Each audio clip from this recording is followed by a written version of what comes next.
Welcome back to the baseball podcast. We figured we'd check in essentially after pool play for the 2026 World Baseball Classic is over.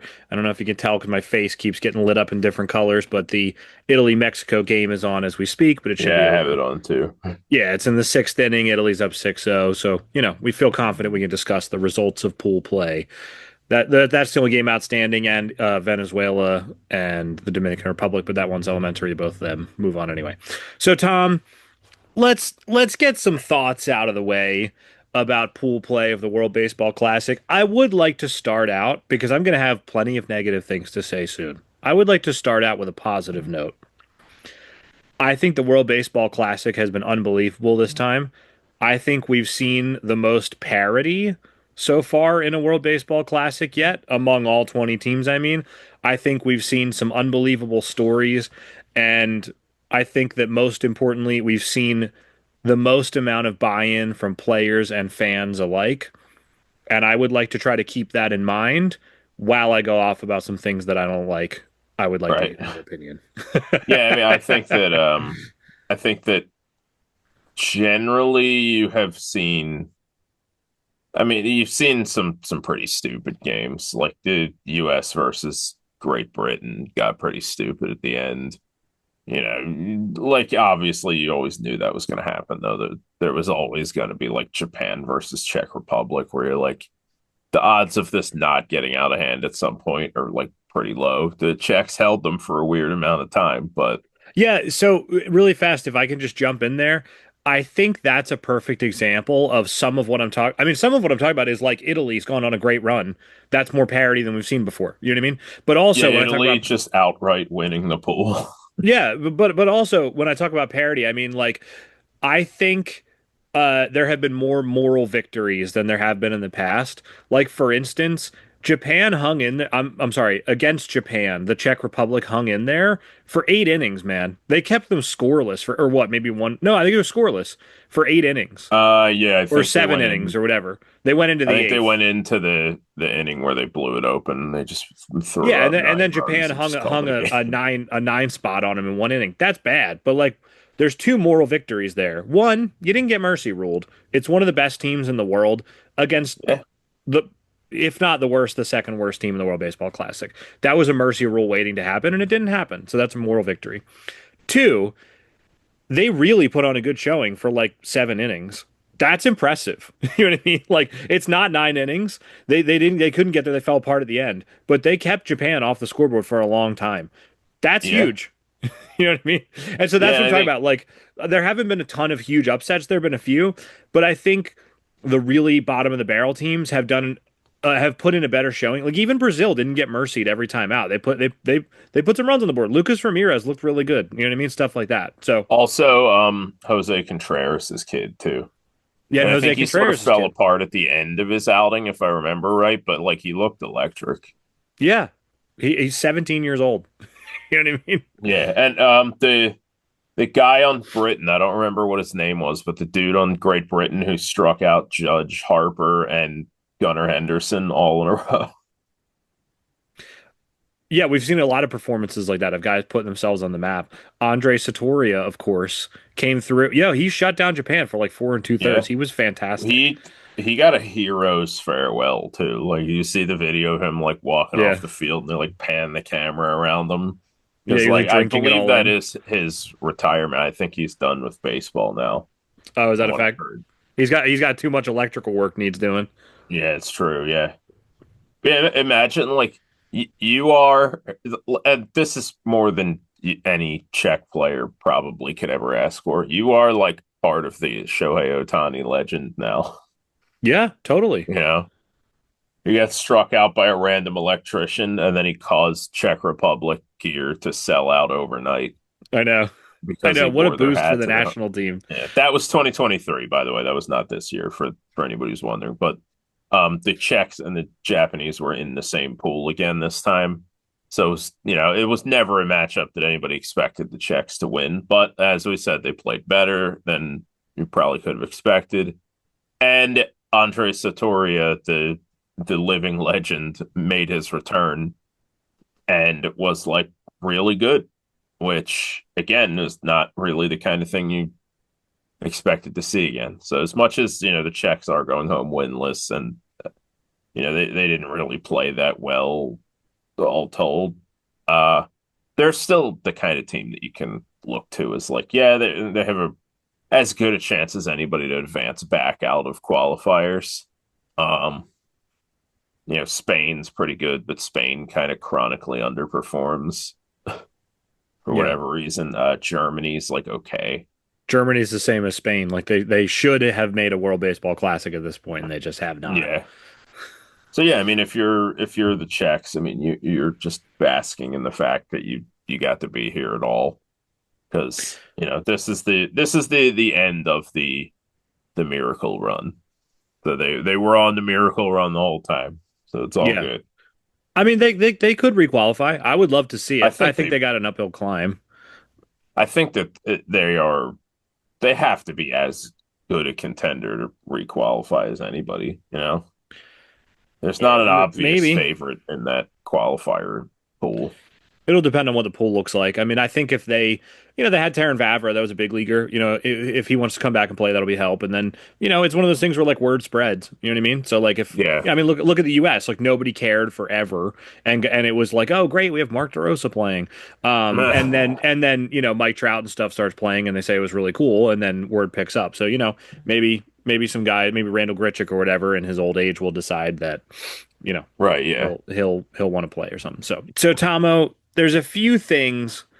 Well, first of all, I think we should discuss our predictions real fast. What do you think? And check in and Um, see how we did. do we remember them specifically? Because I I know I think I'll got be able poked to. on Cuba I think I'll advancing. be able to remember them. I'm gonna look up the results of all the pools just because I don't think I have it all off the top of my I head. know All I right, had Mexico as an obvious advance, and all right. wouldn't you know?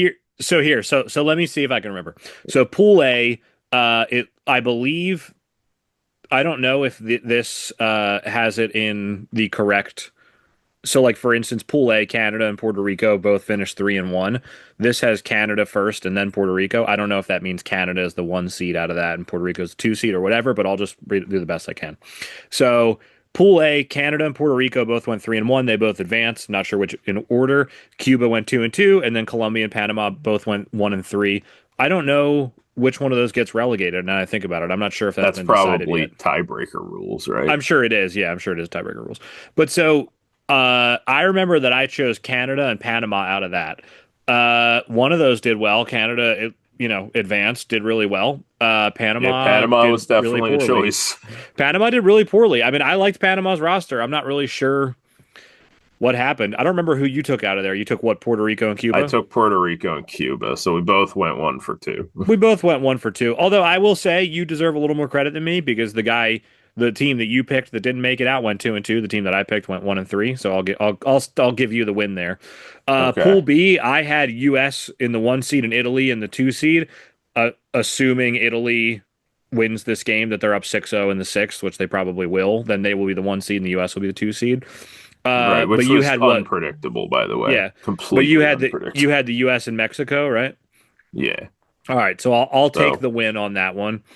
You okay. get credit for Pool C. Japan went 4-0. Obviously, Korea, Australia, and Taiwan all went 2-2. Korea wins that tiebreaker, and the Czech Republic went 0-4 and got relegated. So I was wrong on Australia, although really close, like within one run of being right, Yeah, but they I was tried their wrong. best. Well, we'll get into that. And you were right. I believe you picked Japan and Korea. So congratulations, Tom. Yeah. And then Pool D, nothing to see here. We both chose Venezuela and Dominican Republic. I Was that a believe tie? was what a tie. Did we tie for the whole thing on number of picks gotten? Um, yeah, I suppose so because we both got one right in Pool A. I got two right in Pool B, and you got one. I got one right in Pool C, and you got two, and then we both got There you uh go. Pool D right. But I will say you deserve the slight edge because, like I said, with Cuba versus Panama, your number 2 seed or your Cuba was higher than Panama, so I'll give you credit for that. I I don't feel remember like if we gave. Panama was. I feel like you were just trying to be different, which is okay. That's I fine. liked Panama, and honestly, it was me underrating Puerto Rico. I thought they just got destroyed by insurance, Right. I always think Puerto Rico overperforms like their roster, and so I just was like their roster's even worse this time. I didn't even like them that much last year on paper. I don't see how they do it. Right. And they proved me wrong. They looked really good. The one thing I'll say is I don't remember if I said this on the air or not last time, but I was always pretty confident that Israel could beat the Netherlands and make a run And of they it. did. And they beat the Netherlands. They finished 2-2. I mean, obviously they didn't beat the Venezuela, the Dominican Republic, but I'll take a little bit of a Well, victory lap on that. I think Israel. People saw they got spanked the last World Baseball Classic, and we're just like they suck. They're getting like. There's a podcast, I won't say who because I really like the people, but there was a podcast that had three people on, experts, and all three of them were like, I think Israel gets relegated. And I was like, are we on the same planet? Nicaragua has like two major leaguers. Israel is all major leaguers or like AAA guys. Like, what are we talking about? Also, the Netherlands doesn't have any pitching. You think Israel can't beat them? I'm not saying they will, but like, it could happen. You can't think we don't think they can win one of those two games. So I didn't I get that think one at all. it was not. So I don't remember exactly what I said in the lead up to the WBC about where I thought Israel was going to finish, but I at no point would I have ever said that it's unreasonable to say that Israel will get relegated. It's just, when they're in a pool with Nicaragua, it was never going to be a sure thing. Yeah, it would be the Australia Korea thing from 2023. Like if Nicaragua has its best day and Israel has its worst day, it could happen. Which Which actually and almost happened in we have yeah, seen Israel have its worst day yeah, like that because almost happened in last 2023 where yeah Israel just could not score. Nicaragua put up one run. They're pitching fantastically and they handed the ball to their closer. And then yeah it didn't work out. So like it totally could happen. One thing that I'd like to run past you real fast that I saw on like the Reddit comment section or something was an okay interesting idea that I'd never heard of. So my understanding, and I haven't been around for all the World Baseball Classics because I was 9 years old the first time it was around. But okay my understanding is that it started out with 16 teams, four in each pool, two advance, two go home, and the qualifiers came around and it was one gets relegated, two go home, but one of them gets relegated. And now we're at a point where it's four, five-team pools, two advance, three go home, one of those gets relegated. So here's my thing. I feel like and I can't take credit for this because I saw it on Reddit somewhere, but I don't know who to give okay credit for. But the problem is with that is it leads to some meaningless games because seeding is always important and everything, and relegation is important. But yesterday, Israel and the Netherlands faced off, and they both were 1-2.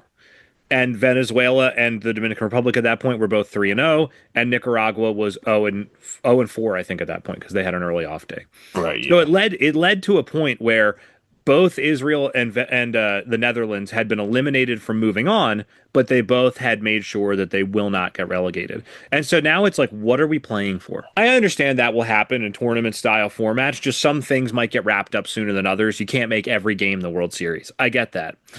But my thing is, if you look at the teams that haven't made it, so in this instance, it would be Cuba for Pool A, Mexico for Pool B, Australia for Pool C, and Israel for Pool D are like the first runner up that didn't advance out of each pool. yeah Those aren't scrub teams, right? Those aren't teams that just have zero shot at beating a good team. Those are teams that would be dark horses.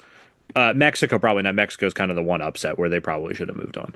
yeah Um, Mexico yeah, Mexico's like a disappointment, but I would say between yeah Cuba, Australia, and Israel, they would be like nice stories if they moved on. You know what I mean?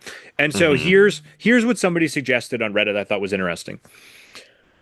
Right now, there's no difference between finishing set a third in a pool and fourth in a pool. The only thing you want to do is either advance or not get relegated. But in the middle, it doesn't matter. So, right yeah what if the top three teams advanced, the pool winner gets a bye, and then the two and three seeds slug it out, and then those people move on and then play the first seed. And I think that's an interesting idea. One, because I love the World Baseball Classic and I always want more of it, so I'm in for more games. But two, like Cuba, Mexico, Australia, and Israel all moving on would not lead to just completely horrifying lopsided games. It would be like Korea versus Israel or something. Either team could win that. You might have a favorite, like you might have a team that you like more, but that's not like ridiculous. You know what I mean? right Um, yeah I mean I would say that Korea is probably a pretty solid favorite there, but I mean, that's just I me. I don't I know. don't That's not know. really I don't relevant. know. But either way, like those aren't teams that are just like on different planets, you know what I mean? And Right. so my thing is like I think that eliminates two types of like wasted games. You have the type of wasted game like tonight where Venezuela and the DR are playing and they both know they're advancing and so who cares? Like okay, maybe you care about seeding a little bit, but like what does it matter? You know what I mean? Right.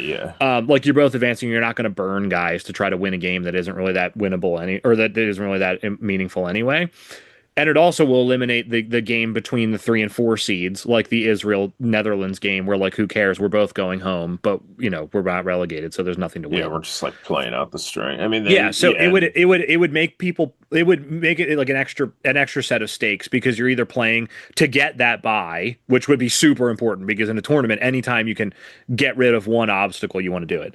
And then it also would make people try way harder because you don't want to get relegated even if you can't go home. And then you know there's no like messy middle. So what do you think? I don't have a problem with it. I think that it is also it's like you kind of said, it's kind of just a reality of like this sort of like tournament that like there's gonna be games that just like don't really matter. I mean, that happens in the regular season also. We're just playing out the string. So I don't know if I think it's like a pressing issue, but I would I not say that think either. I think that especially like Mexico and especially Mexico and probably Cuba, even though Cuba doesn't have the kind of roster that they like normally could have put together. Those are teams that like they probably should have advanced, even though like Canada was better than usual, but like Cuba's not really a team that you're just like, yeah, they're a 2-2 team, like no doubt. Like they could go a little deeper if they get like a couple bounces go their way. Mexico, obviously, Mexico really is one of the better teams in the tournament, and it just didn't work out for them this time because Italy is on fire. And then like Australia, you can kind of make the case for too. Israel, yeah, if you squint, I mean, again, it is all like MLB or MLB adjacent dudes. So like you probably could squeeze something good out of that. So I could, I mean, I could get behind it. I wouldn't oppose it. Let's put it that way. Yeah.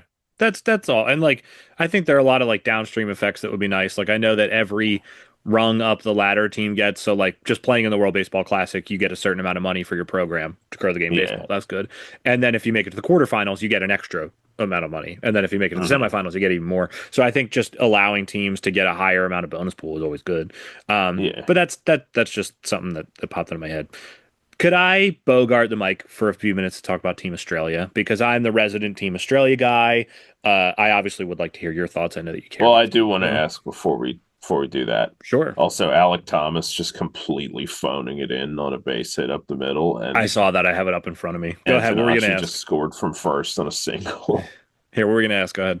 Um, who is your biggest letdown for the tournament? Because for me, it's Team wise, probably player wise. like team wise. Because for me, it's probably Taiwan. Like I did not expect Taiwan to like just really not play well at all. So Um, I think you make a good point about Taiwan in terms of what people expected. I didn't really say this in the last podcast, but I guess I sort of did in terms of I didn't have Taiwan moving on. I was firmly in the Australia camp. I always thought people were kind of overrating Taiwan. Not that I don't think they're bad, but I just didn't think they were like a lock to move on. I thought they were like a solid team. They also had a right. couple guys. I know that Jonathan Long, who's like a AAA prospect in the Cubs system, got hurt, so he bowed out. And then Hao Yu Lee, who's a pretty decent prospect in the Tiger system, bowed out. And then the first game, what is his name, Chi Si Chen, whatever his name is, the team captain got hurt. So like they had some bad Yeah. luck. Um, but I just didn't see Taiwan like as like a lock to move on, so they didn't disappoint me personally that much. But I think a lot of people probably do feel the way that you feel.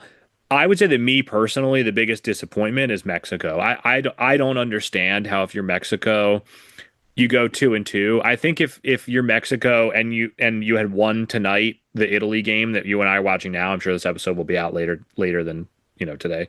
But if you're Mexico and you go 3-1 and you win this game against Italy and the tiebreaker goes against you, it sucks. It still might be a little bit of an underperformance, but like, you know what? The math didn't work out. It's a weird tournament, whatever. Going two and Yeah. two and getting torched by Italy and losing to the U.S., I think is like a big letdown.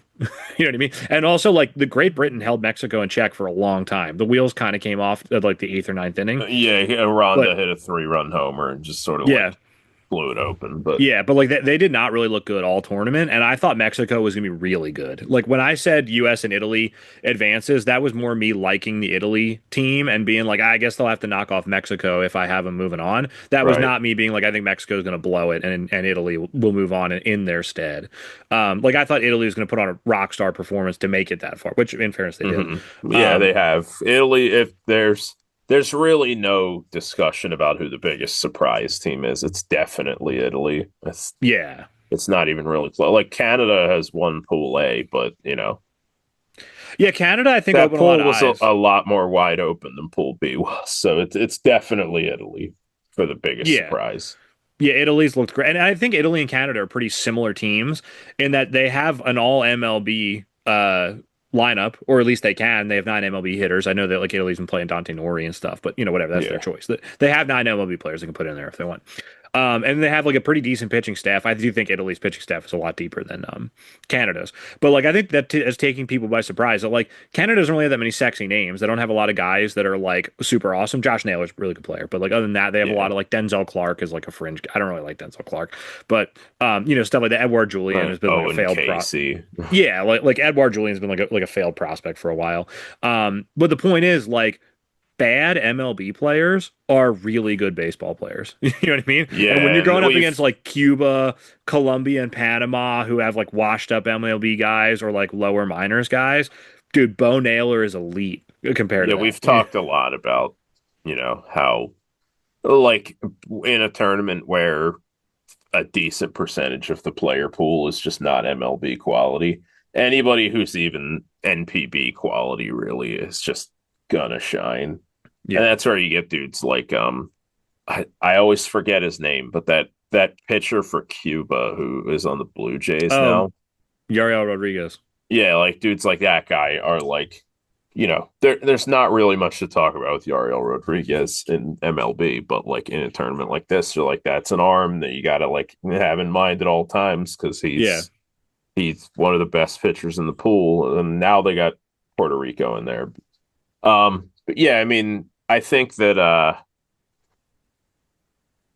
another thing that I want to bring up here is of the three teams that everybody thought were just like the most dominant teams, just as usual, the U.S., Japan, and Dominican Republic.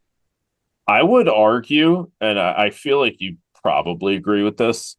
Really, only the Dominican Republic has been like dynamite. Like USA is 3-1, and we'll talk about how they advanced. Yeah. Japan went 4-0, but a lot of those were like much like the USA, like garbage time, like other team ran out of pitching wins where they just ran up the score. And I don't think that Japan or the USA it like was overrated, but it just seems like they're just not playing very well. And then meanwhile, the Dominican Republic is just absolutely destroying everybody they play. I have the game, I like the score pulled up. I don't have the game up, but they're in the third inning against Venezuela right now. It's 4-3 DR. So, I mean, that's a really good Venezuela team. You know what I mean? So, Yeah. Well, that's just a that's clash of the another thing is Titans. Venezuela. Venezuela we had as like the 1A tier kind of, Yes. Yeah. and they have also looked like super super good. Yeah. So like you're going to be looking at uh you're going to be looking to the teams coming out of Pool D to be the most exciting ones right now. My pick for Dominican Republic to win the whole thing is looking pretty good the way they're playing, but we'll It see. is crazy though that like Italy hasn't just been the biggest surprise. They have, but they haven't just been the biggest surprise because they've been good and not everybody expected them to be.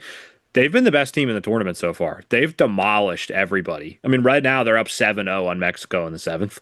I mean, like, Yeah. dude, they're just steamrolling every Dude, they like they almost, as you know, has made the headlines a lot. Uh, they almost mercy ruled the United States I know.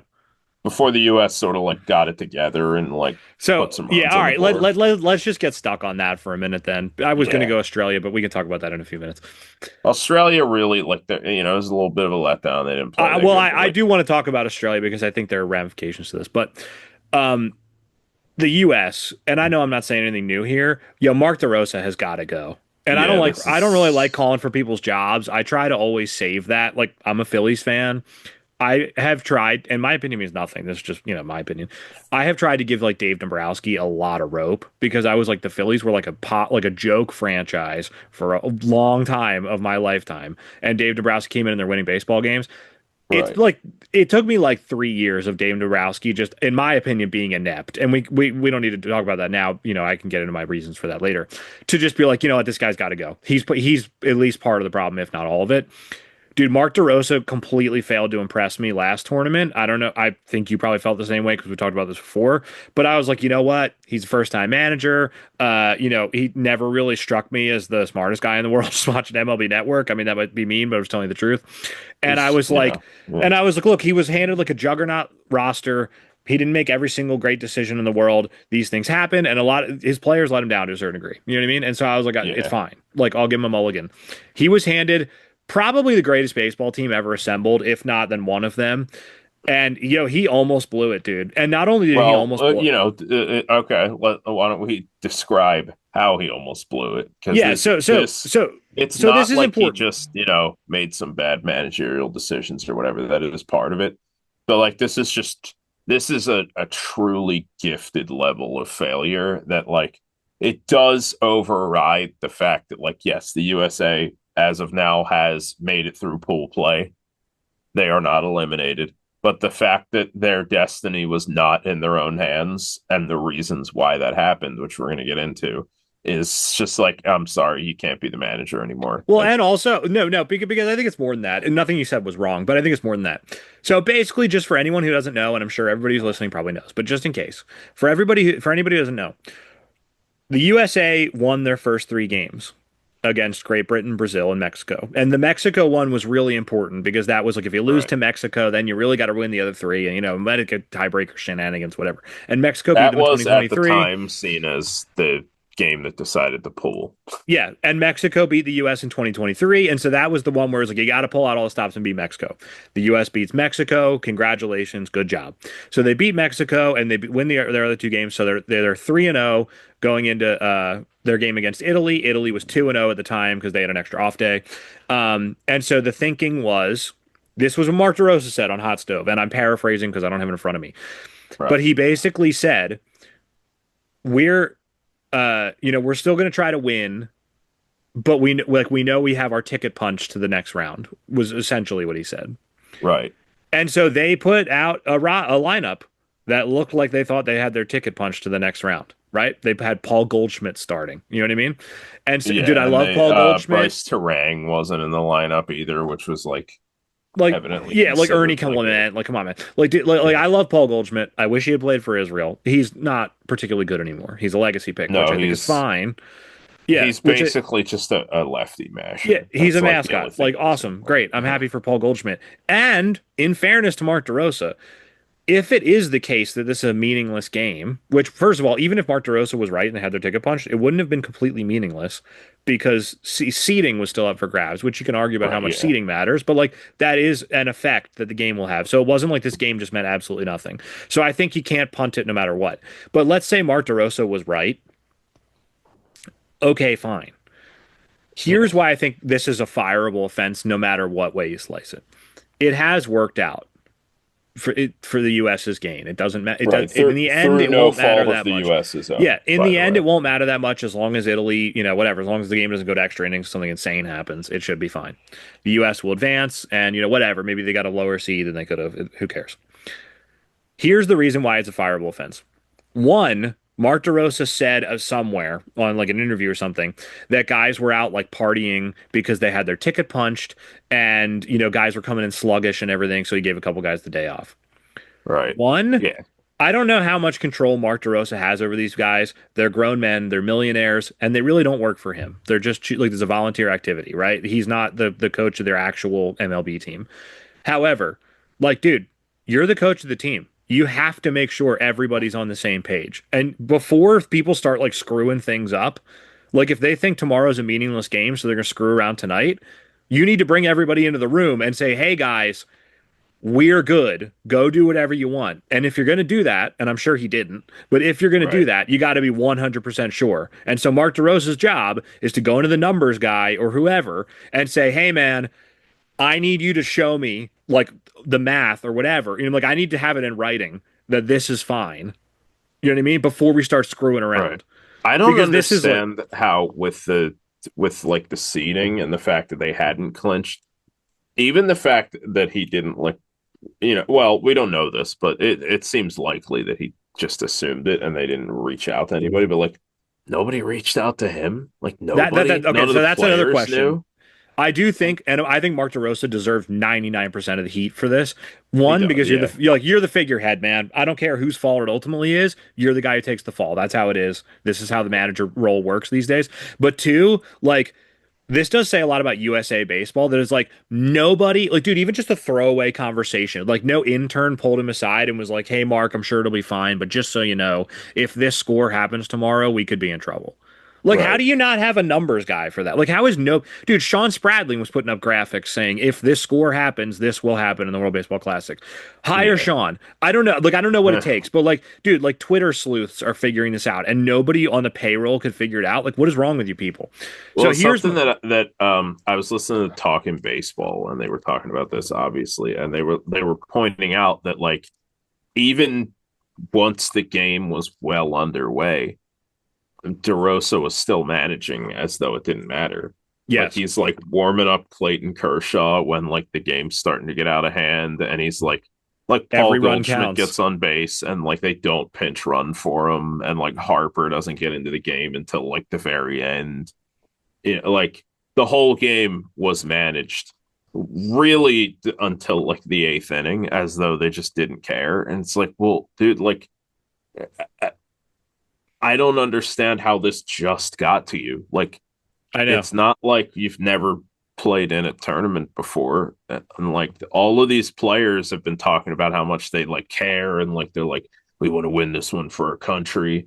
This is a huge thing for us, except for Harper, who like randomly weirdly kind of said like, well, it's not the Olympics, but that's beside the point. The point is that the team has been making a huge deal about how much they care, and then like yesterday it just seemed like they didn't as a team.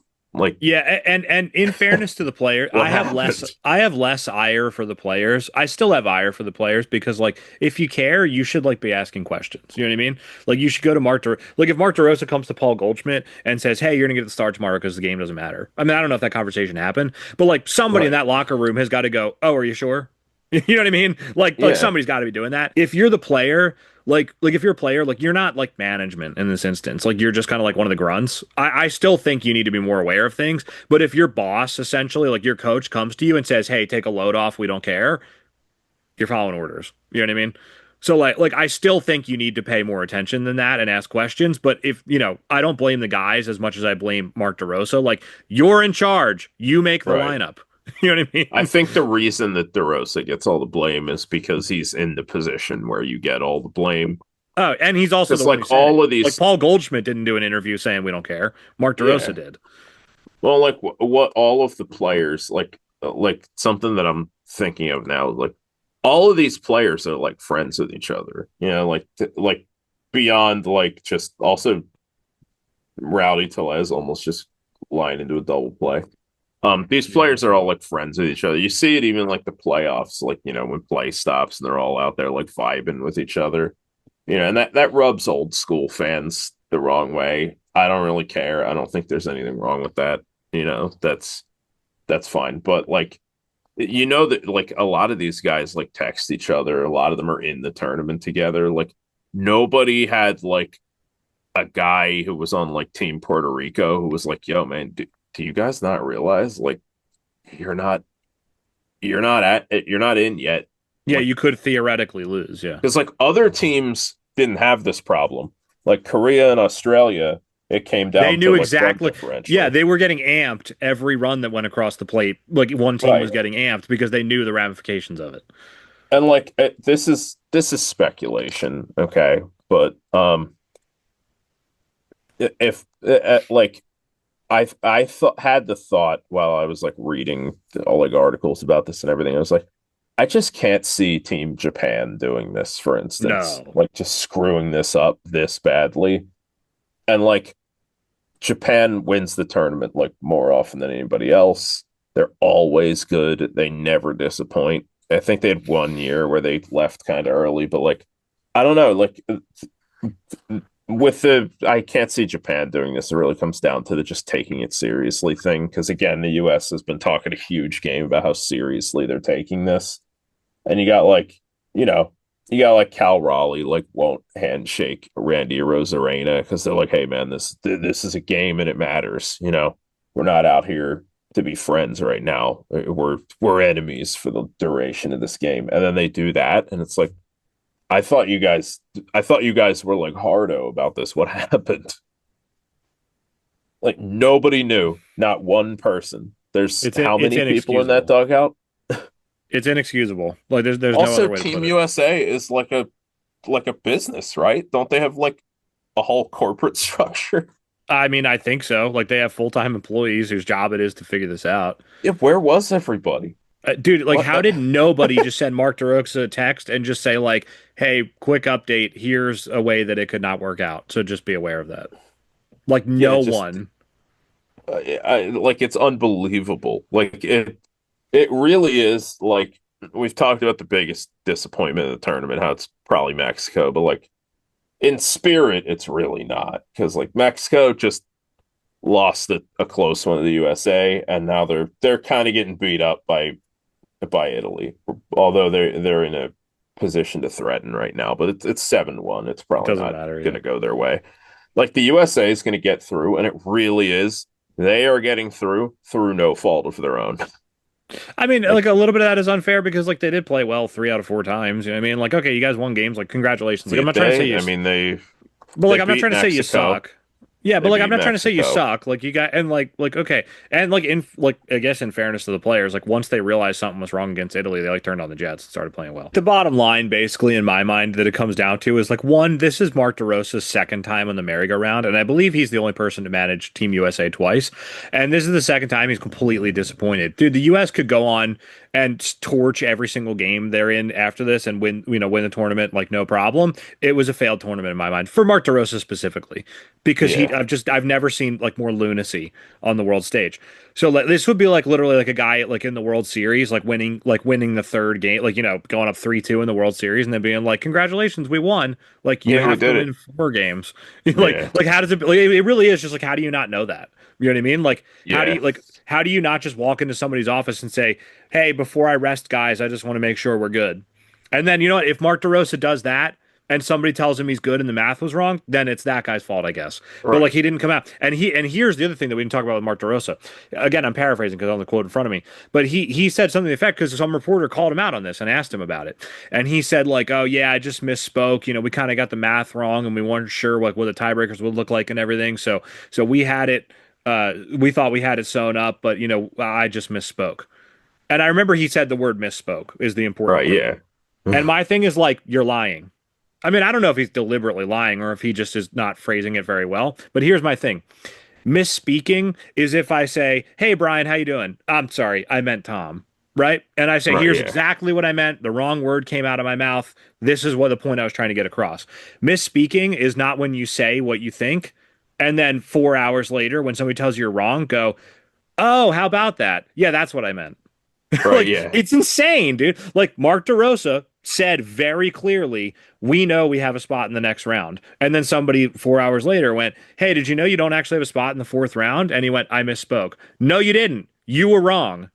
Like that's not Yeah. misspeaking. You were incorrect. And this is one where, like, dude, if you just took it on the chin, I still think it's a fireable offense. Like, I don't It understand how is. Mark DeRosa keeps his job. But my thing is, like, you're not even telling the truth. You know what I mean? Like, what? Like, here's my question, and I'm sure the answer will be Mark DeRosa's really good with players and guys like him and stuff. That all might be true. I don't care. I What think a does Mark lot of it DeRosa? is just that he wants to do it and he's like passionate about it. I Yeah, feel like, like what that's does the Mark main reason he DeRosa? has the job. Yeah, like, what does Mark DeRosa do well? He just and again, like, I'm not part of, in personal conversations between him and the Team USA guys. I really don't know, but I would love for somebody to explain why Mark DeRosa has a job still, because the 2023 tournament was a failure. The defending champions went out there and lost. I'm not going to kill him. It wasn't the worst failure of all time. They got a silver medal. They, close game against Japan. It happens. It was a failure. Mark DeRosa didn't particularly impress in that tournament. They gave him a second try and he face planted. The guy's got to go. Yeah. And it's like another thing that I saw a lot of people pointing out was like most of the guys managing these teams have some sort of like managerial experience. The USA Right. coaching staff like doesn't have any. Like I think David Ross is the only guy in the USA dugout who has managerial experience. Yeah, and he's what, the bullpen coach or something? So he's not Yeah. even next to Mark DeRosa in the dugout. You know what I Yeah, mean? like you got like Matt Holliday in there and stuff. And it's like, Yeah, yeah, these Andy dudes are all Pettit, like Ken Gr yeah. yeah, these guys are all like MLB like guys and they have like great playing careers, but like That doesn't make you a that good is coach not necessarily. something that's proven to make you a good manager. Like I guess the Yeah. DR is Albert Pujols, who doesn't have any managerial experience, but I the think he's been DR managing is in I think he's been managing in winter leagues. has he? Okay. But like the DR's also been playing so well that they get to just ignore, some of these issues, which is it does take us back to like I really don't think the USA has played well enough to be like, well, they came down to a weird technicality, but they made it happen. It's like they gave They up a got lot of bailed. runs to Brazil. They Yeah, they got did bailed. not. What was that? They got bailed. Yeah, they did not really impress. Whoa, Vinny Pasquantino, I think Vinny just went yard Pasquantino, the again. third homer of the game. All right, go ahead. His third? Yeah, go ahead. Wow. That'll Okay. get him that'll make him the pool MVP, I would think. Yeah, it sure will. But yeah, like the USA against Brazil. Yeah, they won, but they won because Brazil ran out of pitching. The USA against Great Britain, they won. It kind of came down to Great Britain ran out of pitching. Like th- they haven't really like looked that dominant. They beat Mexico, who's a good team, and it was a close game. Okay. Uh, then they got smoked by Italy. Again, they kind of ran up the score in garbage time. Like, when has the US looked that good in the tournament? Like it's Um, not even like, hey man, they put together a great team and they're playing well. Like yeah, they I do look a think the little US has ugly. been a yeah, I do think that the US has been a disappointment. Um, I do think Mark DeRosa is the big villain here, and somebody I He saw like is. somebody on a comment somewhere, I think summed it up perfectly when they said they have. I'm assuming active MLB coaches are not allowed to participate, right? I'm assuming that's why it's not a guy like I don't know who's a Yeah, well-respected I manager these think days. it's always I'm been like assuming a that's why it's ex not. manager. Yeah, I'm assuming that's why it's not Terry Francona or somebody, right? Right, yeah. Um, Like when they yeah, won it, because it was Jim Leland, yeah, it who was I Jim think Leland. is I know retired. Joe Torre managed it in the past. Yeah. And so it's basically the 30 MLB managers and then whoever is on a coaching staff right now is probably off limits. Hmm. No, that's not true because I think a couple of MLB coaches are working for other teams. I don't know. Anyway, it doesn't matter. The point is, okay, other than those guys, you can have any manager ever. You can you can make it Joe Madden or I don't know, like who's won World Series. You do whatever you want, right? Yeah. It can be anybody. You Dude, pick like Mark DeRosa. not that Well, I want this because, we have trauma from this, but like I'm pretty sure Joe Girardi's available. right. And Yeah. somebody in the comments somewhere said Buck Showalter would have known every single tiebreaker to a T. And I was like, man, I don't really like Buck Showalter that much. I find him to be a little annoying and overrated. You're absolutely right. You know what I mean? Like I remember watching Buck Showalter on MLB Network, and he knew every single facet of every single rule. Like Buck Showalter Right. would be the guy with the spreadsheet going, if they score 7 runs, we're in trouble. If we score 8, we're good. Mark DeRosa Hmm. didn't do that. You know what I mean? It's like, well, I don't know what you're doing then. You Yeah, know? I think there's also really something to be said for like, especially in like 2026, like this era of baseball, really the only thing the manager does is like just sort of corral the locker room and like get fired when the team sucks.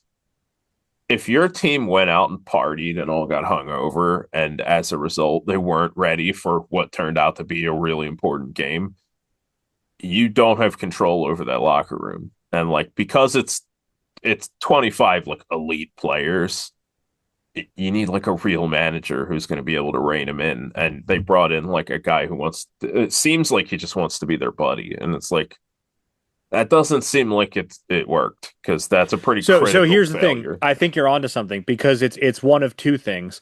It's either you didn't have control of the locker room and you really should have, or even worse, you did have control of the locker room and you gave them the green light and you said, "Go Right. ahead and screw Yeah. around." Yeah. Neither of There's no those, good neither of those is outcome. good.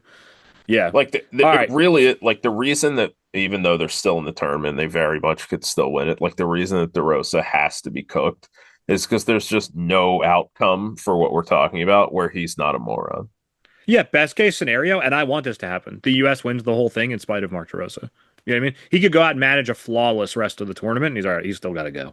Yeah, So, I mean, I think that's probably a wrap, though. Like, I just don't see how he makes past this. The only hope he has is they win a gold medal, and then just he rides that high into another job. But I mean, Jim yeah, Leland won a gold medal, and he didn't come back. I understand he was old and stuff, but I think this has got to be it for DeRosa. Um, yes, could we move on to another team that I'd like to talk about? One that means something to my heart, and I have a lot of thoughts on. yeah. We can talk about Australia a little All bit. right. So all right. I would like to just give a quick rundown of what happened with Australia. First game of their tournament, they beat Taiwan 3-0. They Robbie Perkins hit a two-run home run in the middle innings. So it's a 2-0 game, and then late in the game, Bazana, who by the way, Bazana had a good tournament. I'm not going to get on him at all.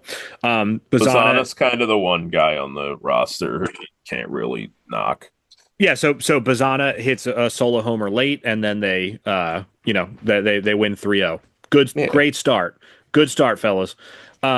So that's the first game, and that was the one where I think a lot of people coming into the tournament, I think the sentiment was like, I kind of like Australia. They put on a good show last time. I don't know if they can get past Korea. I don't know if they can get past Taiwan. Right? I think Taiwan was like a dark Hmm. horse for a lot of people. I felt good they get past Taiwan, but that was like the first. You got two tests. You're probably going to lose to Japan. You're probably going to beat the Czechs. You get it's the two other games that matter.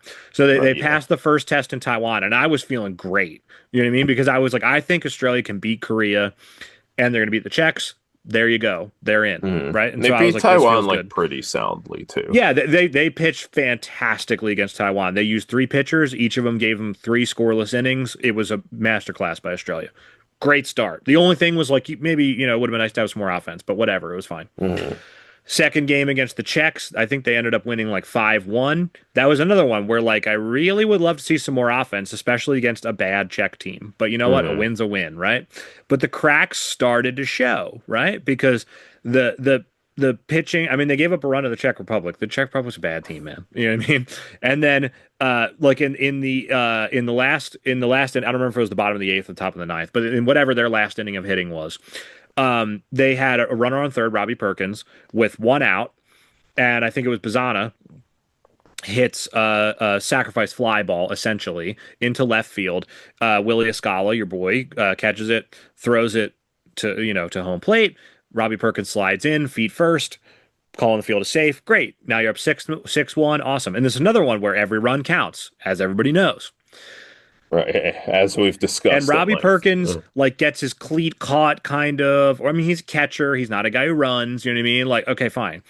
Gets his cleat caught in the dirt or whatever, foot isn't quite on home plate, tag beats him by like a hair, he's out, that's the end of the inning. But the thing was, if Robbie Perkins scores there, it's 6-1.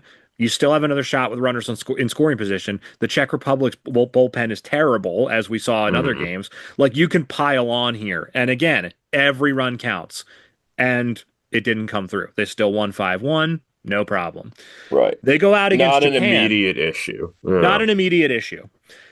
They go out against Japan, and they I didn't watch this game because I was asleep. It was, like what? I think it started like 6 a.m. for us or something. I caught like the last inning of Yeah, it. some of those Yeah, Pool C start games times were are a little brutal weird. for us. But so they go out against Japan, and I think I have this right. I think they had Japan scoreless through seven. It might have been six, but it was masterclass against Japan. Connor McDonald was this like 30-year-old starter for Australia, like not playing affiliated ball, I don't think anymore, and went out there and just locked them up.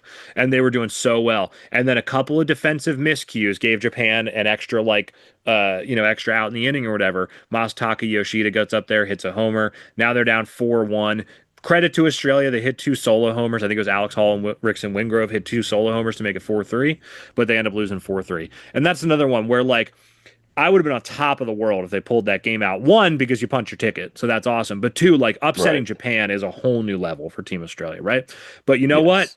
You lose a heartbreaker to Japan, you're still in a good position to qualify for the Yeah, next that's a game round. you expected to lose. Yeah, you're expected to lose. Like you expected to lose like 7-0. Like I didn't necessarily expect them to get like mercied. I think they're better than like that. But like, dude, like that's a game you expect to lose handily, and Mhm. they almost won it. And so that's one where you're still feeling good about it. Like it's a bummer it didn't work, but you're still feeling good about it. Okay, Korea comes around, and this is another one. I only saw the last like 3-4 innings because it started like 6 a.m. It is what it is. They got spanked, dude. Like I don't, they didn't get mercied or anything, but they were down, I think 4-0, and then they scored a run. It was like 4-1. Then they were down 5-1, and in fairness, it was a very exciting game because the math was coming out that they had to win, or they had to win, obviously would get them on, or they had to lose by like 4 runs or less or something. And so it was like they were like teetering on the edge the whole time. Like it was 4-0, and that was just enough to get them in if that it ended there. And then it was 5-1, and that was just enough. Right. And then they ended up going down 6-1. And that was if it's 6-2, I think I have this right, but if it's 6-2, Korea, then Australia moves on, Korea's out. If it's 6-1 Korea, Australia's out, Korea's in. And so that's when it was like you're on pins and Right. needles, you know? And And then also to address the excitement part, even though it's not that close of a game. Unlike the United States, both of these teams were counting every single yeah, run both these teams are going nuts. because they And were aware so of the right. tiebreakers. So in the top of the eighth, or yeah, the top of the eighth, Bazana hits this is kind of interesting because I'm very anti small ball and Dave Nielsen is super pro small ball, which bothers me a lot of the time. Right. Somebody got on base, I forget who it was, but somebody gets on base.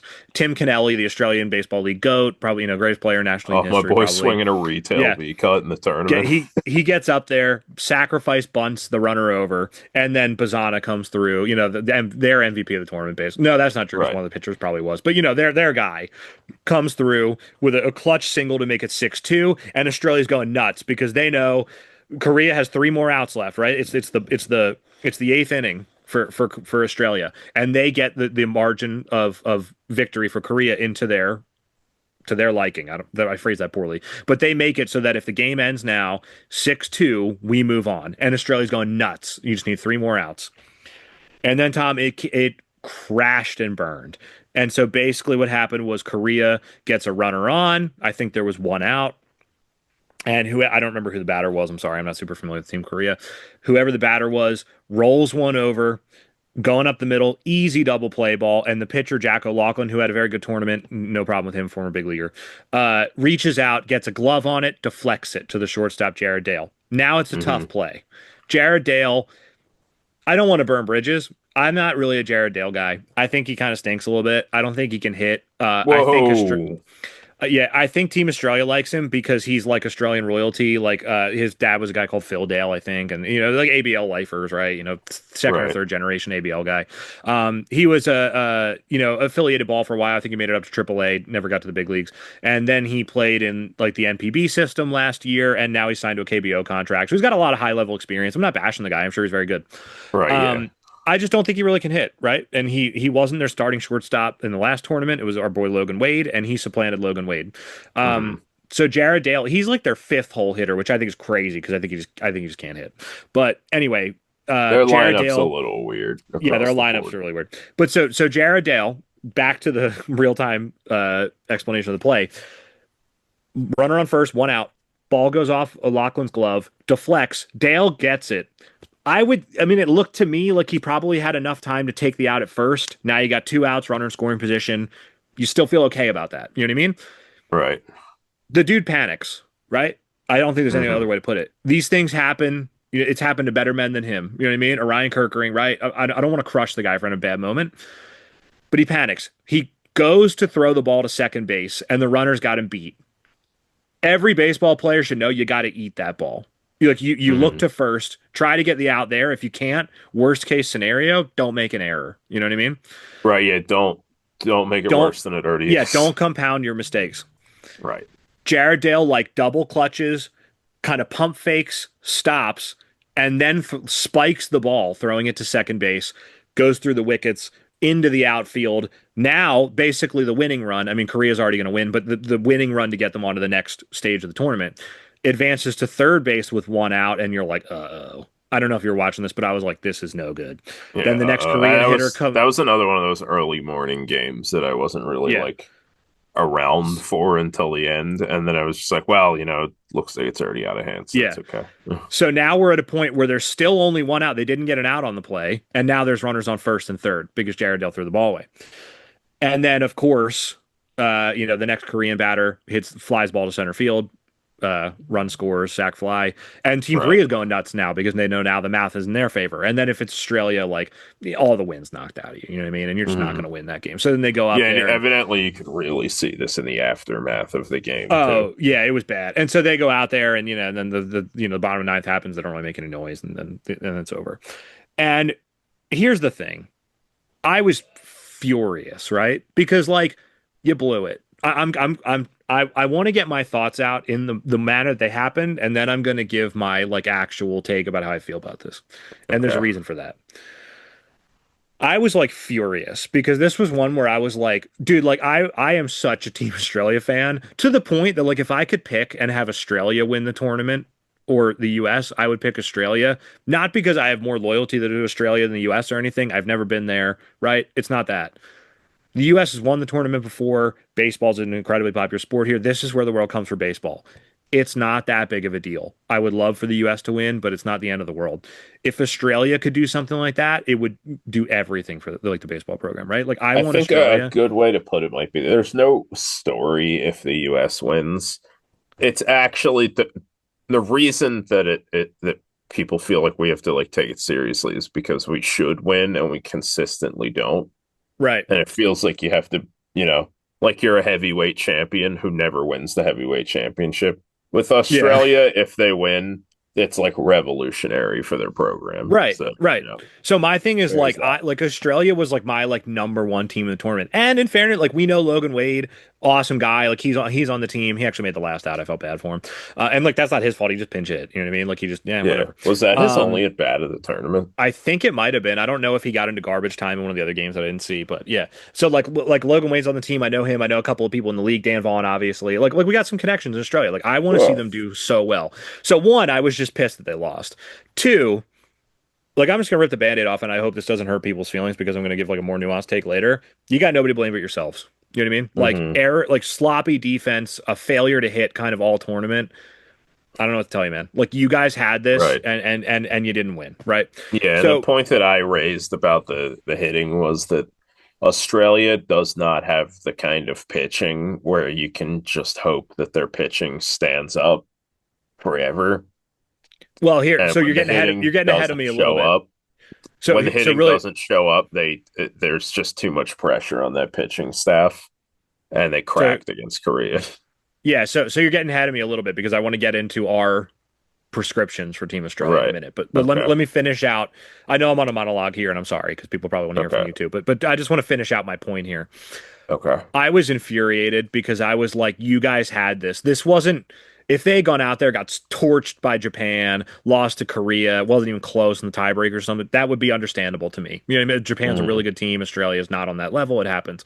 My thing was like, you had the Japan game. You actually could have won that. And some sloppy defense. I think somebody got picked off in the base paths and stuff. Like a couple of boneheaded plays, blew it. You know what I mean?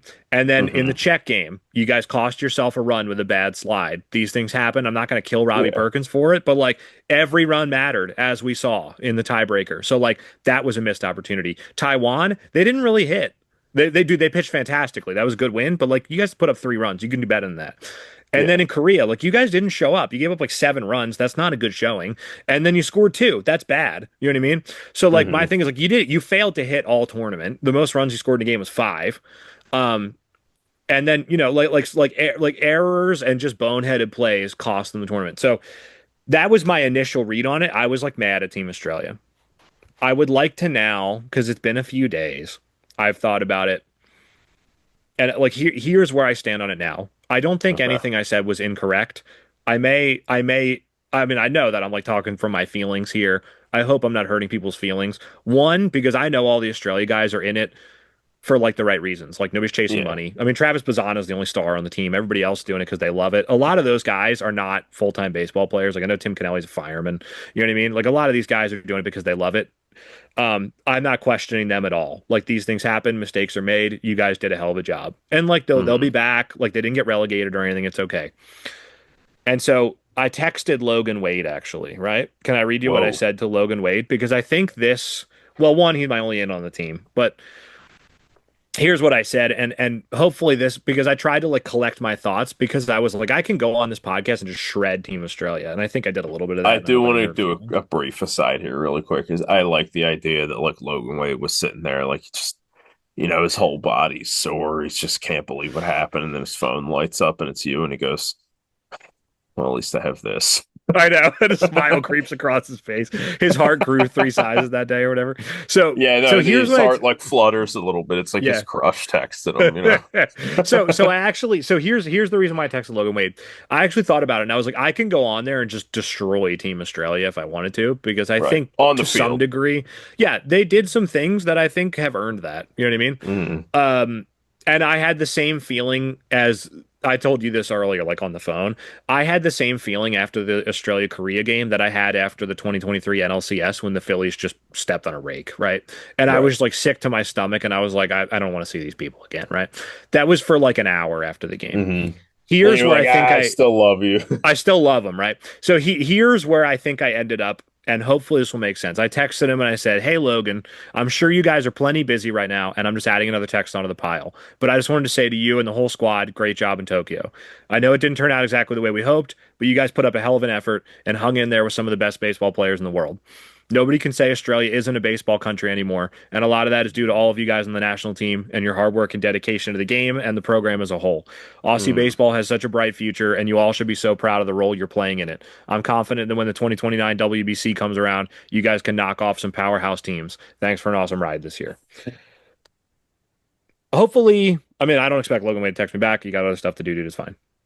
That's kind of the way that I feel about it now. Was like this was a disappointment. I don't know any other way to say it. You guys could have won, you didn't. You know what I mean? But ultimately, I do like, think it's worth noting that the fact that they were even in a position to disappoint you is kind of a win in its own right. Because, like, yeah, last tournament, there was no disappointment for Australia. Last tournament, it was just like, hey, man, whatever they do is icing. They're here, man. And they established themselves as like they're actually a little bit of a real team, which people didn't really know at the time. And then this year, yeah, they were a little bit of a letdown, but, there are plenty of teams that we talked about where there was no version of this tournament that was a letdown because they're just happy to yeah. be there. So there's that too.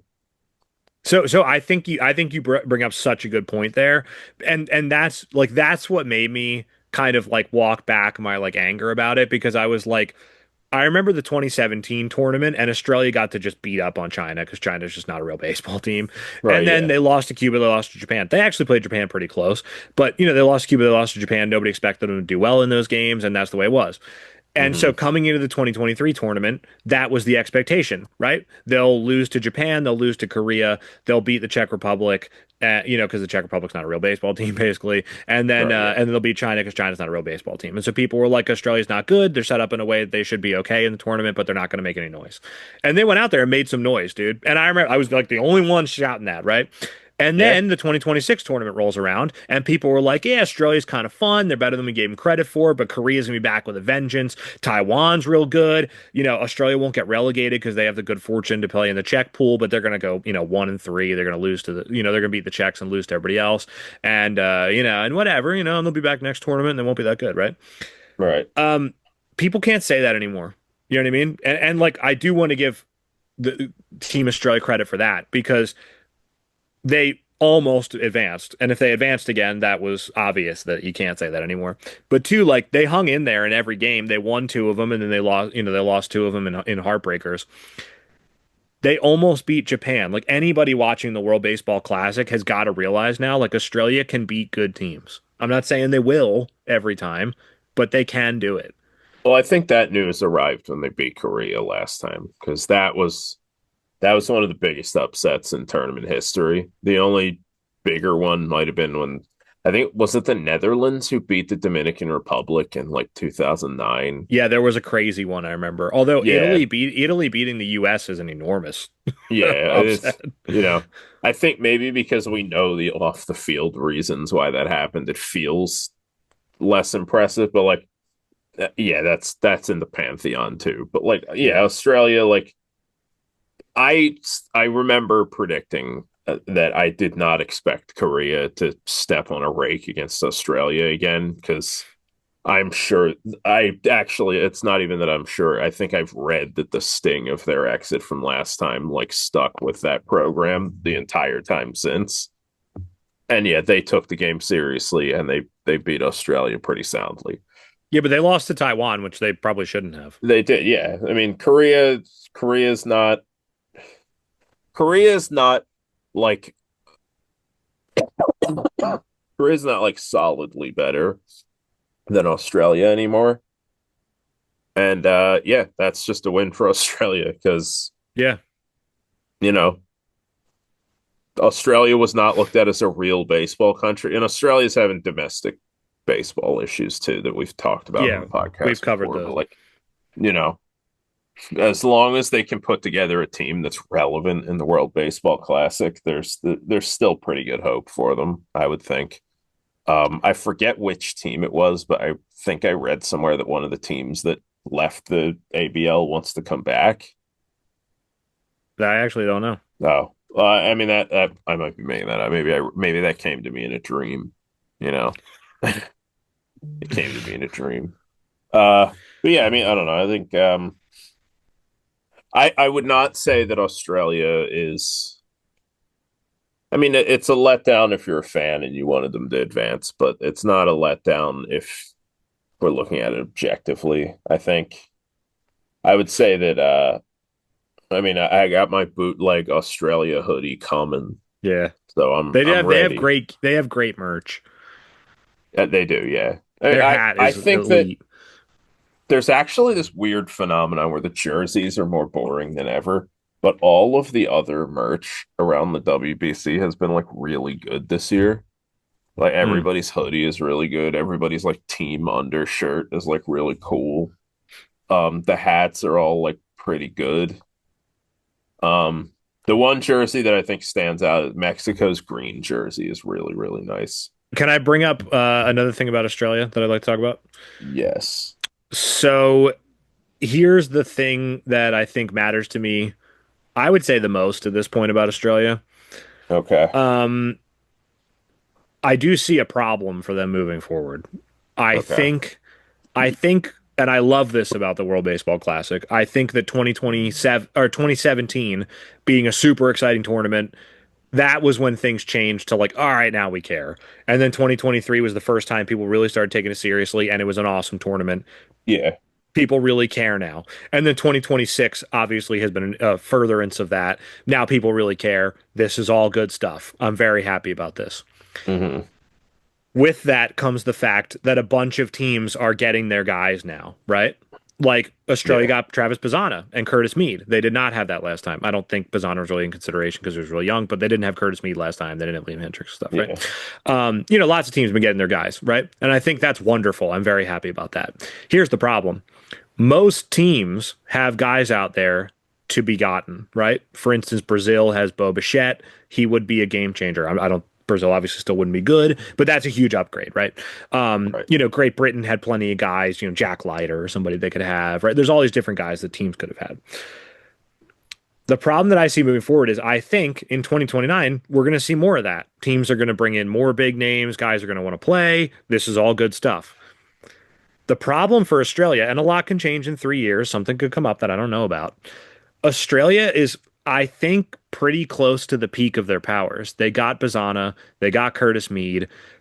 The only people they really didn't get was, as Sean Spradley explained on our show, Ben Brown of the Cubs was eligible, according to Sean.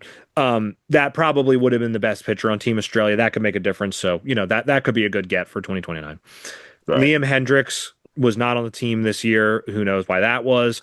That probably could have helped. I mean, Liam Hendricks is pretty old at this point. I don't think by 2029 he will be No, I mean he's a little playing washed base. now. Yeah, Yeah. I think that will be a moot point about Liam Hendricks. I don't really see reinforcements coming for Team Australia. Like and I was explaining this to you on the phone the other day. They usually have plenty of like mid-level pitching. They usually don't have a lot of stars. There's a Liam Hendricks every once in a while, a Grant Balfour, but there's a Right. lot of guys like Warwick Saupold or Jack O'Loughlin or Lewis Thorpe or somebody like that who like got a cup of coffee in the majors, good pitcher in the World Baseball Classic, but not elite.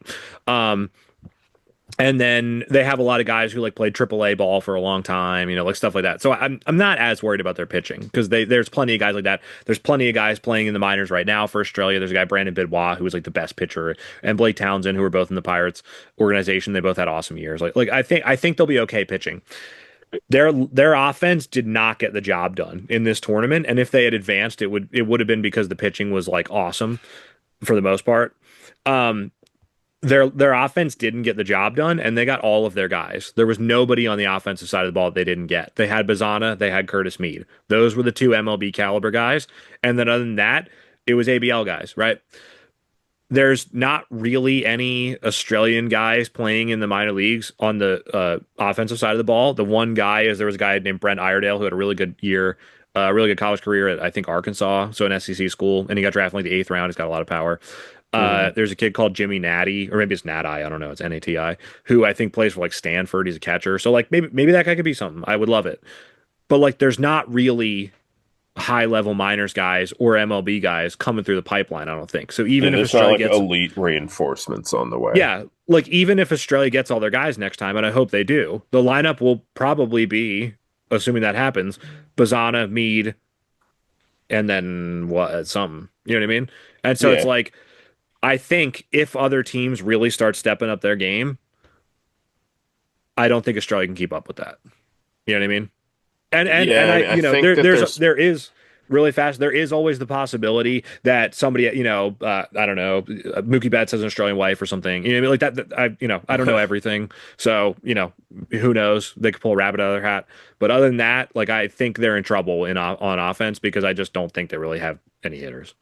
yeah, they're not working from like a wonderful foundation, and there's not like a lot of reinforcements on the way to like change the game. Um, One name they really fast. are, I know I keep cutting you off, but one guy I forgot. Max Durrington is like 18 years old. He got like $1 million signing bonus from the A's. His dad was a big leaguer. People think he could be something, so he'll be 21 or 22 in the next tournament. Maybe that guy could be something. I'm wishing you, yeah. you know. I think Australia's best hope for like remaining as relevant as they currently are would be that like there there's a few teams if we go to the bracket here. Like there are other teams who probably don't have like a ton of reinforcements to add. Like I don't think Taiwan's missing like tons of their guys, and they haven't been all that good for the past couple of tournaments. Well, the one thing I would say about Taiwan is that they they got Stuart Fairchild, which was nice. Corbin Yeah, Carroll could be a Taiwan guy. He probably won't. You know what I mean? But he yeah. I could. mean, he's gonna get a USA invite Yeah, for but as but long as he's theoretically, Corbin like Carroll. the Australia does not have a Corbin Carroll hanging out there. That was Bazana, and they got him. So now that they have Right? Yeah. Bazana, there is no Corbin Carroll out there. And then also Jonathan Long, Hao Yu Lee. They had a couple of impact bats, even if they're not MLB stars yet. They had a couple Mm, impact bats out there they didn't get. Australia hasn't doesn't have those yeah. guys. I So think. Are they just always going to be in a pool with Japan and Korea? Because I would guess so, because I would guess that the tournament schedule makers, whoever that may be, One, probably like the storylines of these established rivalries, and now Australia and Korea is definitely a rivalry. I Yeah, think I think the Japanese crowd likes Australia because there's some crossover. Some of those guys played NPB, and I think the most important thing is it's in the same time zone, so that's when yeah. Australian fans will watch. So I I would think guess that yes, that will stay.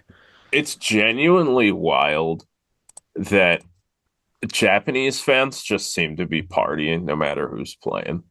Yeah. Like Well, I in fairness, when like the Czech Republic plays Taiwan and stuff, the stadium's pretty empty. You know what I mean? like I don't know. It just seems like Japanese fans just love the game in a way that American fans kind of don't seem to, and it's like upsetting. Even like Taiwanese fans, which we got 2 minutes left on the meeting, so we should probably switch over. But like, yeah, I don't know. I like every time I watch the World Baseball Classic, like Asian fans and Latin American fans blow my mind with how like into this they are. And then Yeah, definitely. American fans are all like dudes who are like CEOs, like taking potential clients to the game and being like, why don't we talk about it over a ball game? I don't know. I feel like that's culturally bad for the game. You see I a think lot you're of that with the Super underselling. Bowl also, by the I way. think you're underselling U.S. fans. Like I think there's plenty of people that love the WBC in the U.S., but I think you are right that the Well, ceiling of Asian fans is way higher. Yeah. there are, but like it seems like in the United States, like the average person is getting more and more like priced out of stuff like this. Like even like That's playoff probably true. Yeah. games are it's happening, Yeah. like the home run derby, like all that stuff. Yeah, that I would agree about. We're back and we're here with Vinny Pasquantino at the plate on 4 homer watch, just so you guys know. Yeah, the Vinny Um, Pasquantino four homer game arc will be completed in just a second, one way or the yeah, other. live So on the that'll be, baseball yeah, so podcast. that'll be exciting to watch. People will find out Yeah, retroactively whether or Andres not he did it. Munoz is very clearly like pitching around them, so Yeah, that's a shame. Which, like, dude, go right after him. It doesn't mean anything. You guys are out of the tournament anyway. Um, but yeah, so I think the reinforcements just aren't coming for Team Australia, which bums me out. mhm. They do play over their heads. So like I think in 2029, assuming the pool, obviously they've ended up in a pool with like the Dominican Republic and Venezuela, so like okay, fine, you're out. But I'm guessing the pool will remain relatively similar with Japan, Korea, Yeah, Taiwan, and then some qualifier team. Um, that's I feel ball good about them four, by still. the way. We will not be getting a 4 homer game tonight unless Yeah, Italy bats around. unless they bat around. Yeah. So like I will still feel good about Team Australia. However, the ABL situation, if the ABL collapses, that changes everything because I think one of the advantages that Australia has is that they have winter league ball, and all their guys play there, most of them, and so that's like a huge advantage. Their guys are ready. If that changes, that's a big problem. But I don't know. I've rambled on about Australia a lot. I love them, man. You know what I mean? It's Yeah. coming from a place of love. Um, that's how I feel about it. Go ahead. Do you have any thoughts that I wasn't able to bring up? Um, no, I mean I wasn't nearly as hot about Australia as you were. I,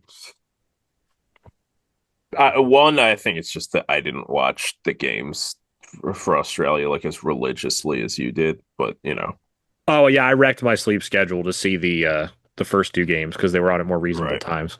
I stayed up till like 1:30 to watch them. Yeah. Yeah, So it's I guess going forward, what do we think? Because going forward, right now the Dominican Republic looks like the very obvious team to beat.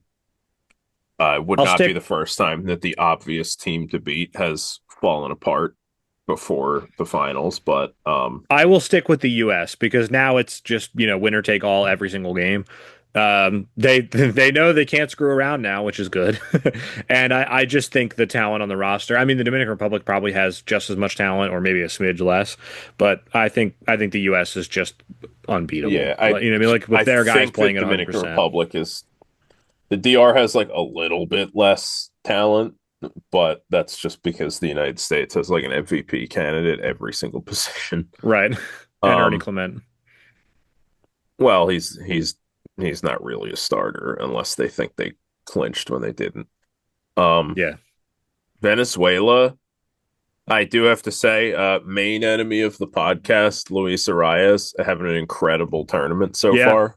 Going off. I don't know where this came from, but that's okay. We love to see it. We like to see good baseball. Uh, I guess let me. Can I get like a bracket where I can like see who's gonna play who? Because that's like weirdly hard to find on the. So I don't have a bracket, but I think it will be Canada versus the US, Italy versus Puerto Rico. Okay, Assuming the Dominican Republic beats Venezuela tonight, which it looks like they're on track to do, I think it will be DR versus Korea and Japan versus Venezuela. So just give okay. me your So predictions for those games. the That's big game there is probably Japan versus Venezuela. I would say that would be the most Um, exciting game, yes. the U.S. And versus if Canada. those are wrong, then don't hold this against us. The U.S. versus Canada is, I mean, it's a little bit of a mismatch, but like we said, the U.S. has not really played all that well at any point during the tournament, so Excellent I point. don't count Canada out. But I mean, you have to pick the United States because otherwise it would be like a little stupid. I would Uh, agree. Also, I think Canada kind of burned it all down to get there tonight. I'm not sure if Last they're night. like gonna have Or their no, this guys. this afternoon, sorry. Yeah, but like, my point is like I don't think they're gonna have their guys ready the way that like a team that didn't have to go all out at the end would. And had an extra Puerto off day. Rico versus Italy. That's a tough one because like Italy's on fire, but like Puerto Rico seems like they're playing really well too. I'll I'm I'll, gonna I'll say go Italy. Italy just to ride the hot hand. Uh, DR versus Korea. I mean, Dominican Republic. That's not Yeah. hard. And then Japan versus Venezuela is the hardest one. I am going to say I think Venezuela is going to do it. I would agree with you. Okay, well there you go. All right, so we're on the same page with those. So then so I think I have this right. So then you'll have Venezuela versus the DR for the semifinals in on that side of which the is going bracket. to be the best game in the entire tournament, I know. like without even a And then you'd shadow of a have doubt. Italy versus the US for a spot in the finals. So who do you have coming out of those two? Dude, the U.S. versus their kryptonite, man. I know. So uh, give me your I predictions for mean, those. U.S. Dominican Republic, and then I think I'm taking the Dominican Republic to win the No, no, whole no, no. thing. No. Oh, so you have the US beating Italy and the DR beating Venezuela? Yes, yeah, and then I Okay. have the Dominicans beating the U.S. in the finals. Okay. See, I'll change up the ending on you. I would have US over Italy and then Dominican Republic versus over Venezuela. I would say the US wins. So we'll Right? see. I feel weird about the fact that the United States seems like all of their elite pitching is like not going to be in the final. Like it's like Skeens is scheduled to go again in the semis, which is fine. You have to get there. Yeah, you got to get there, yeah. Um, I guess that might be true for the DR also, but I don't know. Like the Dominican Republic has been riding so high that they haven't had to like burn people unnecessarily. Like I feel like the Dominican Republic has been like just getting their boys some work because they've been up by like double digits in every single game. Yeah, I just think the talent level in the US is a little bit higher than the DR. Not taking anything away from them. The DR is fantastic. I just think the US I just think they'll win. We'll see what happens. Right. Um What's the pitching situation for these guys? They got I guess it would really come down to when Christopher Sanchez pitches. yeah, he's their guy. I don't know if they have any other starters that are like awesome off the top of my head. I'm not sure. Yeah, Who like do they they got have? Like Sandy, Luis but Severino. Sandy's not elite anymore. Yeah. They do have a pretty good bullpen, but like so is the United States. I think I they were saying on Talk of Baseball, and this did sound familiar. It seems like a lot of teams like to do a bullpen game in like the quarterfinals. Does that sound right to you? I don't know off the top of my head. Yeah, I don't know. I mean, I guess it's not really relevant. So, if you're the Dominicans, your ideal scenario is Christopher Sanchez against the U.S., but you can't you probably have to throw him against Venezuela because like It'll you got depend to on the get rest, I guess. Like if they can throw him.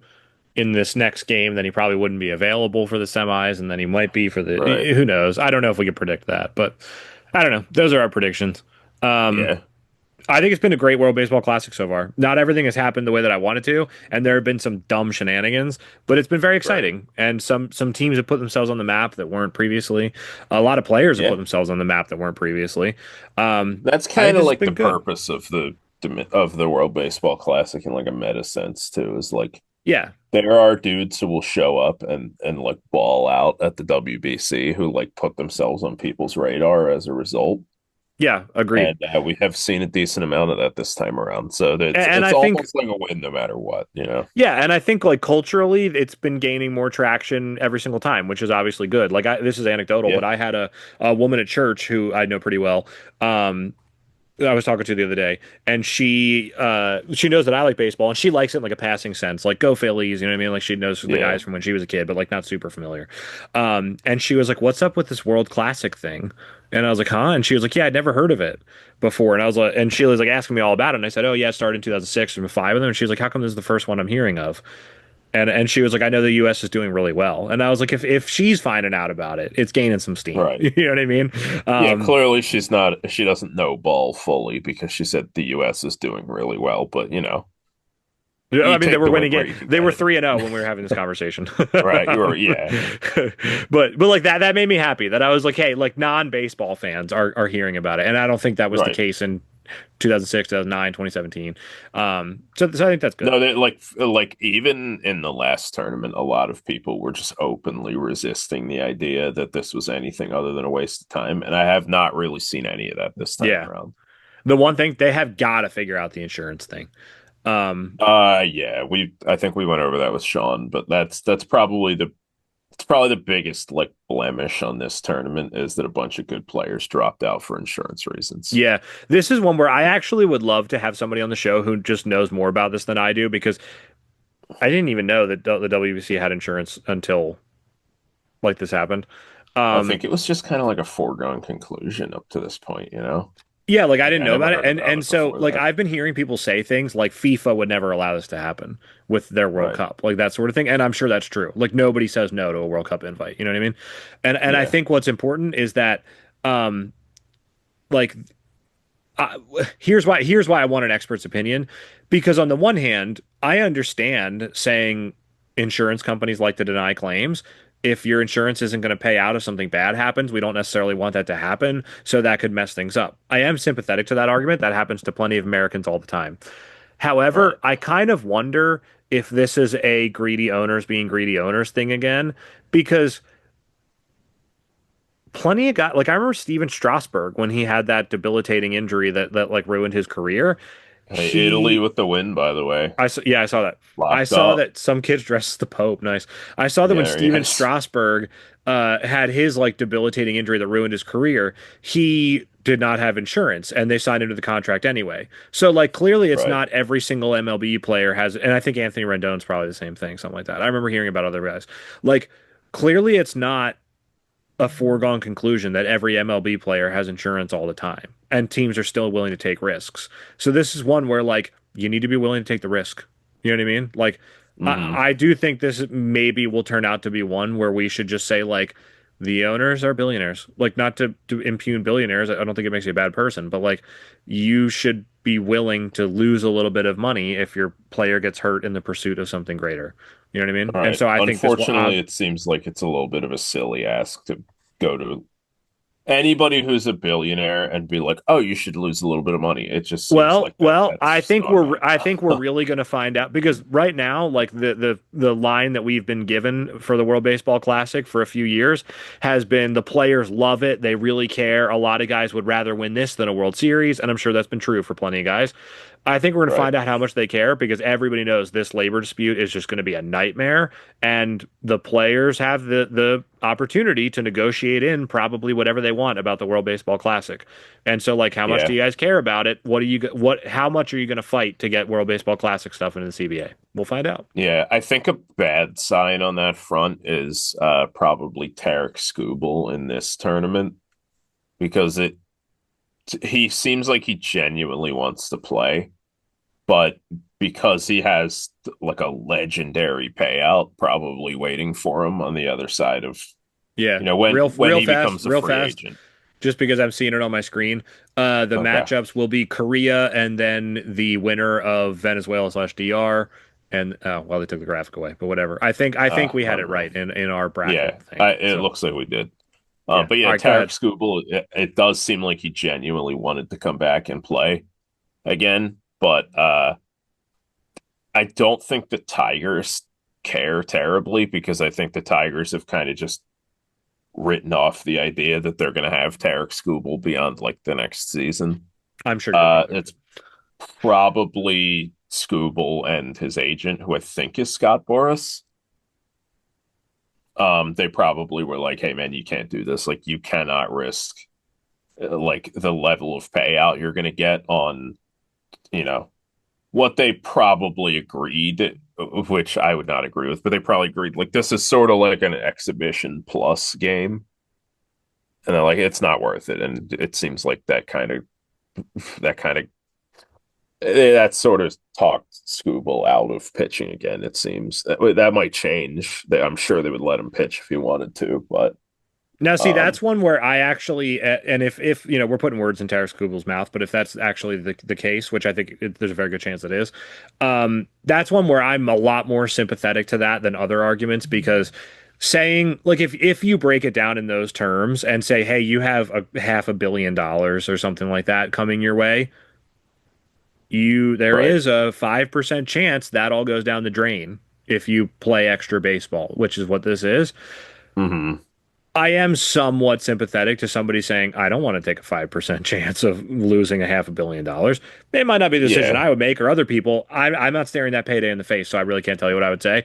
That's one where I can understand why you don't want to take that risk as a player, as opposed to the guys who are just sort of like, I'd rather be in camp with my team, just kind of have a normal training routine, like stuff like that. And it's like you're on a guaranteed contract. What, you know what I mean? Like that's kind of stuff like really bothers me. You know what I mean? Like that kind of thing I have yeah. way less sympathy for. Like Tarek Skubal, I think is like a little bit of an interesting case. And also as we've kind of learned over the offseason, Tarek Skubal is in a position to radically alter the way the pitchers get paid. And I know that for some guys and for the union that they really care about that, as they should. This is how they make a living. Yeah, that's a good point too. There might Yeah, be so other so if you're players in Tarek his ear. Skubal, you might obviously you're viewing it as I can make a bunch of money, but you're also viewing it as I can make the next generation of baseball players this that much better off. I don't want to blow that. That argument makes more sense to me than just I'd rather get in a full spring training with my team, get a good showing in. Um, I don't like that as much. You know what Yeah. I mean? Well, I think yeah, obviously if you're rooting for Team USA, you would like to see Tarek Skubal show up Yeah, and pitch again because if you have Skubal and Skeens, that does radically alter the way you can handle the tournament from here on out. yeah, As it stands, you're looking at like, okay, well, there's a pretty good chance somebody that you're less excited about is pitching in the finals, but you got to do what you got to do. And right. yeah, I don't know. Well, the main thing you're hoping for with the United States, which again, we talked about a lot, is you're hoping they wake up a little bit because they really haven't yet. Right. And I don't know. We'll see what happens. We're going to be watching, and we'll reconvene at some point. We sure will. Um, do you have anything else you'd like to touch on in the World Baseball Classic? I think I'm good. Um, I've talked enough. I just want to say that you know, not what I'm not going to say. I was going to just throw shade at Ryan Yarbrough for no reason. I've decided not to. No, yeah, I'm sure he's a nice guy. Yeah. I would like to ask, and you can say no if you want, because I know it's late. Can we do like a quick Melvin Moore or something to lift my spirits before we go? Because I've been kind of negative this episode. It's kind of late for Melvin Mora. You get a hard team. We'll be here all night. I'll give you a team. We'll run through them fast. I just want to have a little bit of fun before we go. All right, all right. All right, ready? 2014 Orioles. I got it pulled up. Throw out some I'll do names. the way. Ty Wigginton. No. No, 2014. Come on. 2014. You're gonna have Ryan Flaherty. Ryan Flaherty. I don't see. Oh, there he No, is. He's on the bench. Sorry, he's on the bench. He's on the bench. because this is like the year after they made the playoffs. and lost to the Blue Jays, right? No, I think Is this is it- the year before. I think that was 2015. So here's the Okay. they went 96 and 66. They won the ALDS. They swept the Tigers, and they got swept by the Royals in the ALCS. Buck Okay. So Showalter managed the team. Yeah, it was a good team. so is first base going to be Chris Davis still? Sure is. Okay. And second base would be Ryan Flaherty. Different second Shorts. baseman. Flaherty's on the bench. Oh. Okay. Well, we'll come back to it. Catcher Matt Wieners. So I'm guessing he got hurt because he only played 26 games. What is it like, Steve Clevenger? Long time. Well, he is on the bench. Good call. Long There you time go. Orioles backup catcher. You remember this guy. Two first names. Uh, I'm sure I remember him, but I'm blanking on it. All right, I want to go. I know you said you want to go fast. Caleb Joseph. Oh yeah, I probably wouldn't have got that, but I don't. I do know who that is. Not okay. Shortstop. Um, it's not JJ Hardy. No, it is JJ It's Hardy. it's too late. Or yeah, it's too late for JJ No, Hardy. it is JJ Hardy. It is. Yeah, Wait, I thought he was on the Twins by that point. he was a Twin and then an Oriole. He finished out as an Oriole. Oh, okay. Oh Yeah, wait, he started as a Brewer. Okay. correct. So I think I had like the Nick Markakis career arc in mind where he started as an okay. So JJ Hardy, third base would be Machado. Correct. Dude, Okay, and left the field, I outfield. can't believe this guy got into 112 games. He was terrible. He was a Phillies pit stop guy. Really bad. Yeah, I don't even know if you'll get Uh him. so, I don't know, dude. Phillies David pit Lowe. stop. Oh, that guy. Yeah. I Is can't believe this he got into 112 games and he had 197 plate appearances. So it must have been a lot of defensive replacing. what did he bat like 208? He had 694 OPS, 94 OPS plus. So decent year for David Lowe. Adam Center Jones in field, yeah. center. Right field, you already said Nick Markakis. DH. This was the reason I brought this team up. Melvin Moore. No. I No, like to yeah, think of guys that you would not remember being on a team, and the DH is one of those. Really good year. Vlad Guerrero. No, but red hot, exact same kind of thing happened with this guy. 1 year pit stop, awesome year, went and got a big contract elsewhere. Nelson Cruz. Nailed it. There Nailed you it. go. Hell The only yeah. guy you're missing, the second baseman, good player. You would remember him. He was young here. He was good throughout the 2010s and then fell off the around 2021, 2022.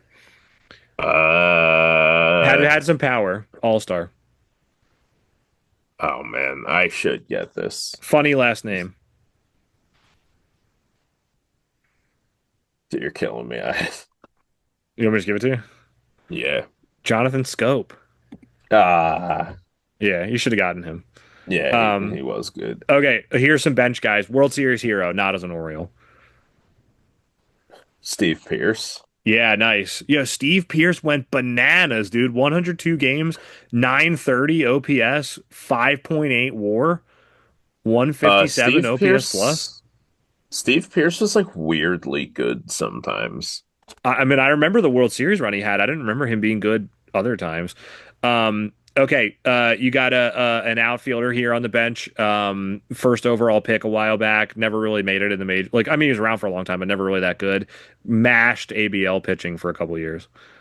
Uh, Fat guy. fat guy who Yeah, mashed Delman Young. nice. Was Um, that the year that he hit like that huge double for them? I think that was 2012 as a Okay. Tiger or something. Oh wait, Okay. no. Yeah, no. He did that in 2012 as a Tiger, and then he did it again as an Oriole, didn't he? Yeah, I know he did something for the Orioles. Yeah, so that probably He was had this year. like an You're right. enormous, like Yeah, career defining double for the Tigers against the Yankees, I think.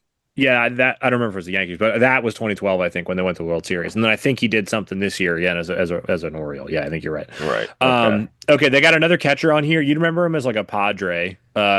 Okay for a while, starter on the Padres for a long time. Rocky later. Tom Murphy? No. Nah, a little bit before that. He was a Rocky and then a Padre. No, no, no. You remember as a Padre, then a Rocky towards the end. Uh, um, I was gonna say Chris Iannetta, but he was a Rocky You're like first. red hot. The Rockies got a lot of those guys. Oh wait, Wellington Castillo? No. No, you want me to give them to Yeah, I think Wellington Castillo did turn up on the Orioles at some point, but you? not then. Nick Hundley. Oh, Yeah. There's a center fielder here who was, well, he's listed as left fielder, but I remember as a center fielder on the Marlins. There was like Alfredo Amezaga, Emilio Bonifacio, this guy. Alejandro De Aza. Nice. There is a utility man who has his own Reddit page. Bad. Oh, Steve Lombardozzi. Nice. There's a Phillies pit stop guy who was really bad. I don't think you're going to get him, but he was really bad. Uh, Jimmy Paredes. yeah, I wouldn't have got that, but Yeah, it's I fine. think he was a little bit of a meme among Phillies fans for a hot minute. Yeah, yeah, he was not good. The There was a guy pitching. who was a there. Well, there's a couple more names on the bench you'll like. Oh, There was a guy who was a Brave second baseman for a while who when we were kids who was pretty good and then bounced around and had a nice career. Kelly Johnson. Yeah, I did not remember him as an Oriole. I didn't either. There's a good first baseman on here who got good in the National League, not as an Oriole. He's still around and he just got washed like last year. Uh, Josh Bell. No, he was a Pirate when he came up. No, this guy became good in the National League West. NL West. First baseman, white guy, right-handed hitter. He's in the NL West. Was he a Diamondback? Warmer. Yeah. Padre, No, no, no. Dodger. Diamondback, you were on the right track. Oh, he was a Diamondback. Yeah. Who was a Diamondbacks first baseman who just got washed? He's not a Diamondback anymore. Well, but he would have been like when they played the Phillies, right? In the NLCS. Yes, he was good. I don't know about Oh, that series in Christian particular. Walker. Yeah, there you go. Yeah, Local boy, great, by the way. great name on here. This guy's brother was good as a Brewer. He was like this guy was a first round pick. Never good. Second baseman. Never good. A's. Ben Gamel. No, I mean that's actually a great guess with those hints I gave you. No, no. Think about Brewers like power hitting second baseman. Oh, Jameel Weeks. Yeah, there you go. Dude, this is a great name. This guy was on the Twins for a while, and I think he was a Padre later, and he was just not good infielder. Like when we were kids, he was a Twin and a Padre. Like Alexi Casilla. Nice, nailed it. Wait, really? Yeah, there's a guy called Cord Phelps on here. I don't know who that is. Last name I you're know gonna that know. name. Yeah, I feel like that was like an MLB That's The a Show good guy. I old remember. boy name, by the way. Yeah, it is. Cold Phelps. Yeah, last name you're gonna know on the bench. This is a great one. This guy was just bad, dude. I think he was like a speed and defense guy, and everybody like the Tigers wanted him to be something. I don't know if he got into a game with the Phillies or if he just was like a spring training guy or something, but he just was supposed to be good forever and just was not. Like speed and defense guy, Like Clinton outfielder. Berry. Yeah, nice. Dude, that's two in a row that I believe that I would have gotten them. I do not believe I would have gotten them on the first try. Yeah, like I figured you said Julio Bourbon or something, something, and I'd have to give you some more, but nailed it. The ace of their staff. This guy was like low key good for a while as an Oriole, and then just collapsed in like 2016 or 2017 or something. It's not Arietta. No, Was he would have been Arietta Cub. already like on the Cubs by this Yeah, he would have point? been a Cub. He would have been Cub at this point. Uh, No, this guy was the Orioles ace like throughout the early to mid 2010s. I know who it is, and I can't remember his name. It's not Brian Mattis, Brian Mattis is on the team, but that's not right? who I'm But talking about. Chris, Yeah, what is it? yeah, Chris Tillman. Yeah, there you Yeah. go. Okay. They got a lefty Asian fella on here. Pretty good for a while. And then got a Wei big Yin cut. Chen. Yeah, nice. There's a guy on here you'll like. You remember him as like an Astro. He was never really that good. Wandy Rodriguez. No, no, right-hander, white guy. He was like okay for a while. It's not Dallas Keuchel, is it? No, no, no, no. You're thinking too good. This is just some guy. This guy was traded for LJ Hose, if that helps. Oh, wait. I think you know it. That's why I don't want to give it to you yet. Trade for LJ Hose. The problem is that LJ Hose is the funny half of that trade. I know. You want me to give it to you? Yeah. Bud Norris. Yeah. That's fine. There's another guy on here who was like fine as an Oriole for like 5 years. He was pretty good. No, not pretty good, but he was like fine. He was like decent. He was just a guy. It's not John Means, is it? Isn't this a little early for that? Yeah, it's too early. Oof. We'll keep it moving. Miguel Gonzalez, um, former Rockies ace. Ubaldo Jimenez. Nice. This guy's good now. Took him a while to get his feet in the in MLB, but he's good now. Like Cy Young candidate. Not as Eduardo an Oriole. Rodriguez. No. Was he ever an Oriole? No, he was like a He Red Sox, right? so he actually was traded as a prospect away from the Orioles. Okay. No, this Um, guy's good now. He was just in a World Series. he was just in a World Series or just in the World Series like recently. The World Series 2025 Um, for the Blue Jays. uh, wait, dude, who just became good? No, he's been good for probably like 5 years. Blue Okay. Jays. It's not, Killing me, man. I know, I should know this. You want me to give it to you? Yeah.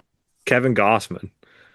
Oh, I forgot he Yeah. was on the Blue Jays. For some reason, he just codes as an A to me now, No, never an like A. forever. Their closer, elite. Best closer in the game for a while. Um,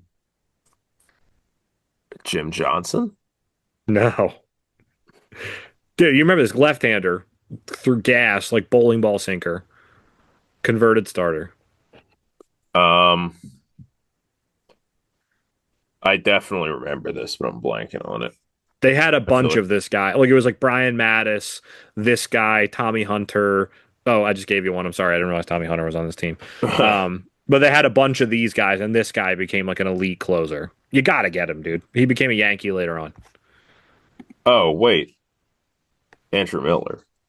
He is on this team, but no. It's not Andrew Miller. No, this guy was elite, like the best closer in baseball for like 3 years.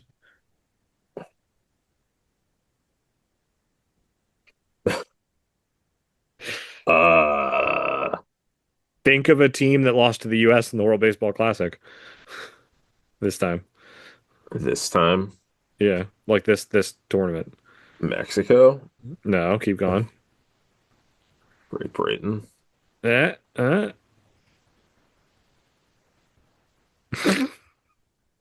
Dude, I give Great, up. great Britain. Zach Britton. There There you you go. go. Dude, it threw me out 'cause, like Andrew Miller was like an elite closer for a Yeah, while too. yeah. No, you're right. You're right. This guy's like side armor, really good for a long time. You Darren remember? O'Day. Yeah, nice. Brian Mattis. You got. I don't know who By the Ryan way, Webb. not side armor. He is a submarine pitcher. Oh, I guess you're right. I'm sorry. There you go. You Ryan like how I Webb. got that one with no Yeah, difficulty, yeah. and then Zach Britton I just died I on. know. I don't know who Ryan Webb is, but he got into 40 or 50. No, he got into 51 games with a 3.83 ERA. So good You for know you, who he Ryan Webb. is? He's just some guy. He's a guy. Yeah. There's a guy who was a pirate when we were kids, and he was decent reliever. Um, Like it was like Joel Hanrahan and this guy. wait. Is this it's not Matt Caps, is it? No, but like the right era. You're on the right track. It's not Matt Caps, it's not Joel Hanrahan. Is This it is this is another word for like shy or timid. oh, Evan Meek. Yeah, there you go. Nice. You know, I Um, I play with a guy who is like personal friends with Evan Meek. that was gonna be my next hint. I was like, you have some sort of connection to Evan Meek, but I couldn't remember what it was, so I didn't want to give you that right away. All right. Um, A lot of these guys, I'll just name you off some guys. I don't know who they are. Josh Stinson, Preston Gilmet, Troy Patton, and Ramon Ramirez. I don't know who those people are. There's Yeah, one those guy are on here four you randos. yeah, you'd remember as an Angel and a Diamondback when we were kids. And he was like decent as an Angel. Like he was like Jared Weaver and like this guy. John Left-hander. Garland. No, No. left-hander starter. Lefty starter for the Angels who Yeah, in was like decent. 2008, 2009, 2010, something like Dude, oof, we're digging pretty deep on that one. that. Think of the greatest running back of all time. Barry Sanders. Okay, now add a U into that name. Of Joe Saunders. Nice. I did not remember I him as had an the Oriole. archetype right when I said John Garland. Yeah, you're right. Um, is there anybody else on here you can get? There's one more guy on here that like you'll know, and he was good, but I don't know how to give him to you. Like right-hander, kind of a big guy. He made an all-star team somehow. Bounced around a lot. His name is alliteration. I Um, was going to say George Sherrill, but also I think George Sherrill was a lefty. yeah, George Charles Lefty. This guy, his initials are BB. Brian No. Maybe I should just give him to you because we're just spinning our wheels and we're Brian both tired. Bosack. Brian Bocock. That's Um, Brian Bosack is a guy I used to work with. nice. Brad So, Brock. shout out Brian Bosack, by the way. Yeah. No, I'm sure he's a nice guy. Brad Brock. You remember him? No, it's not a real Oh, really? person. He's fake. I All know right. what the answer really was Brian Bosack. Yeah, you're right. So there you go. Thank you for putting up with Melvin Moore for me. That There you lifted my go. Melvin spirits. Mora time, guys. So we picked the Orioles, even though it was not a Melvin Mora centric roster. But you know I didn't what? even It's think not about always that about actually. Melvin Mora. Yeah, It's Melvin not Moore. It's not always always about. about Melvin Moore. Yeah. All right, Yeah. everybody. We will check back in eventually.